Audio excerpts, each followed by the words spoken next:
వ్యాసదేవాయ నమః. ప్రశ్నోత్తర రూపమైన సంవాదాన్ని గీత అంటారు. భగవంతం ప్రతి భగవతా గీత అని నిర్వచనం. అనగా భగవతత్వం గురించి భగవంతుడే గానం చేసినది గీత. ఆ మహా సందర్భంలో గీతోపదేశాన్ని ప్రత్యక్షంగా విన్నవారు నలుగురు: అర్జునుడి రథం టెక్కెంపై ఉన్న హనుమంతుడు, వ్యాస మహర్షి అనుగ్రహంతో సంజయుడు.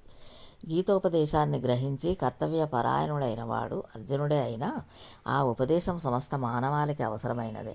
అక్కడ అర్జునుడికి చేసిన గీతోపదేశాన్ని గ్రహించి గ్రంథబద్ధం చేసి లోకానికి అందించిన వారు శ్రీ వ్యాస మహర్షి.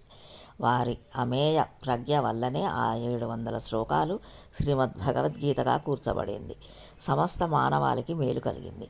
వ్యాస ప్రసాదాత్ శృతవాన్ ఏతత్ గుహ్యతమం పరం యోగం యోగేశ్వరాత్ కృష్ణాత్ సాక్షాత్ కథయతః స్వయం. శ్రీ వ్యాస మహర్షి అనుగ్రహం చేత నేను ఈ రహస్యమైన శ్రేష్టమైన యోగమును యోగేశ్వరుడైన శ్రీకృష్ణుని నుండి తెలుసుకున్నాను అని సంజయుడు చెప్తున్నాడు.